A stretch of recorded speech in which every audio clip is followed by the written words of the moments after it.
Here's one from Nothing Guy 84 again. Have you checked out Aloha Herbs? I just finished the Elixir Craft Mastery and I'm psyched to do some tinctures. Blah blah blah blah blah blah blah. 1 kilo of the red reishi powder. You know, there's a lot of people out there selling stuff. I stick with Mushroom Sciences because, as I said, they're and do your own thing, whatever is important to you. Mushroom Sciences is a deal because all their stuff is tested with the polysaccharide count is tested with nuclear magnetic resonance testing, and then I also, you know, the red reishi. That's the one that's tuned to the immune thing, and so I already get that from Mushroom Sciences, and what I'm after is more the Shen effect from the black reishi and from the wild reishi, and so that is I get that from Ron T. Garden, or one of the best Shen wild reishi herbs is a one that I got from Brandon Gilbert that he sent to me. That one was one of the most amazing ever. So you know, I don't know. The thing that I would do is just I would muscle test your higher self and see where the best place and what's going to work for you. So, anyways, thanks for that question, Nothing Guy 84.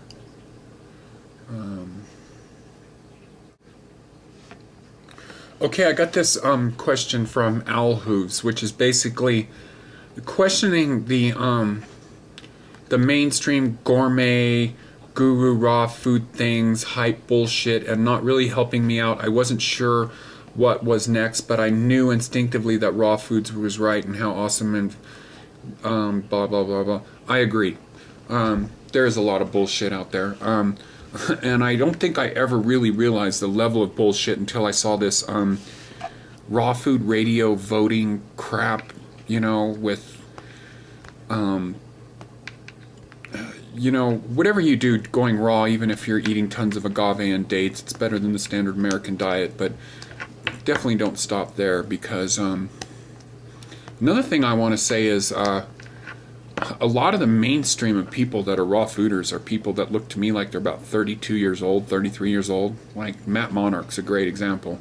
Love his products, great guy, but looking up to somebody that's 32, 33 and thinking that they know everything, Daniel Vitalis is a great guy, but didn't he just turn 30, or isn't he not that old? You know, I looked like a boy when I was 32, 33, and it's like, I'm not trying to say I know more or anything like that, but just, geez, you know, I looked brilliant, you know.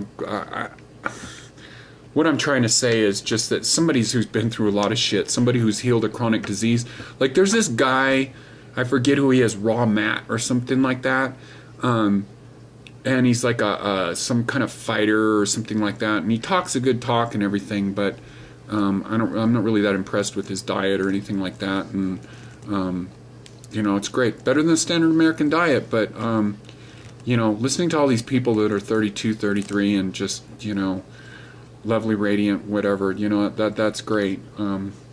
I personally would listen to somebody who's like beaten something chronic, or you know, or just somebody older in general, like Victor Kolvinskas, Gabriel Cousins, somebody that's really over the hump. You know, where's over the hump? 40, 45. You know, David Wolf, I think David Wolf's turning 40 this summer, so he's a great guy to listen to. He has a lot of knowledge, but sitting there mimicking somebody's lifestyle that's 32, I mean, when I was 32, that's right when I'd gotten off, started eating a little more starches, because I was mostly 100% raw in my 20s, and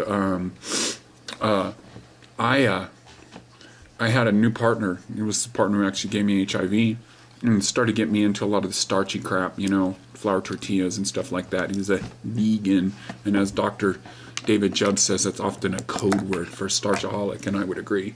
So, yeah, there is a lot of bullshit with the raw food diet, and it is the way to go, but really think about what you're doing. You want to, you know, after you cross over that line of being 100% raw or 80% raw, start thinking about the shit that you need to cut out of your diet, and the first things is goddamn agave, you know, the dates, and start looking at some of those heavy fat nuts that aren't really raw, like cashews and almonds, and really start going through your diet and do a little at a time, and don't be hard on yourself either.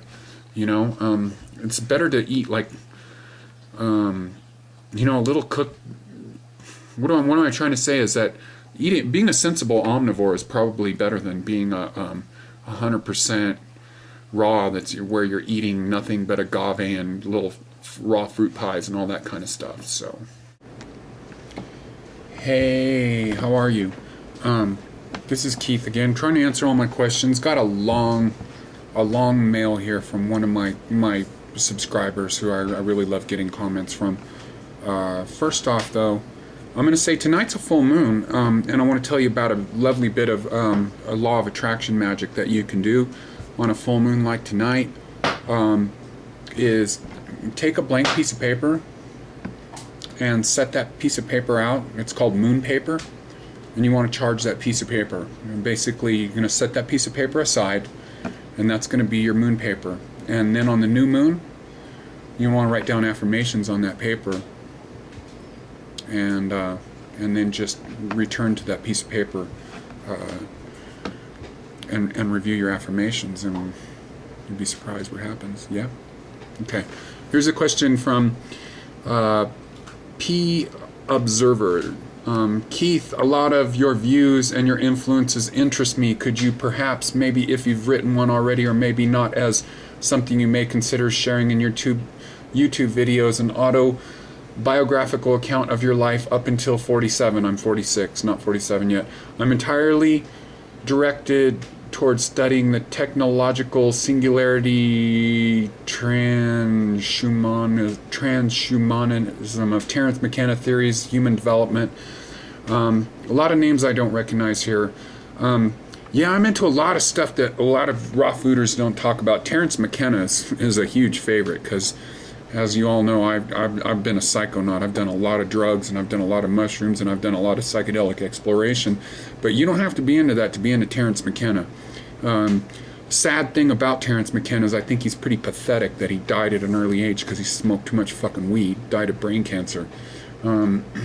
So I think drugs are a great thing, but I think you got to know when to stop, and I think you definitely got to be into things that are going to counteract that. A good lifestyle, like being a raw foodist. I all my adult life have done drugs for the most part, and I've been a raw foodist at the same time, and a lot of people are surprised to hear that. I didn't have a problem with it. It worked for me, and obviously I'm still here because I've smoked a boatload of weed. I've done LSD probably 200 times, 300. Who knows? Seen the Grateful Dead, probably did acid every single time. Anyways, person goes on to talk about, I've been reading the Bhagavad Gita, Eastern Thought. I'm into all this stuff, definitely into all of this stuff, and the autobiography, that's what stimulated me, is I'm thinking about writing a book on how I conquered AIDS, and hopefully Truth had mentioned it to me, and about doing something like that, and I'm hoping that Truth would be interested in wanting to like kind of back me up on a lot of the data, because he's the one who helped me get where I'm at, and especially him connecting me up with Nicole.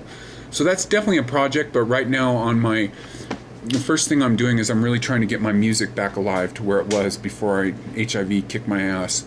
And so, like I said, me and my partner are going out on tour.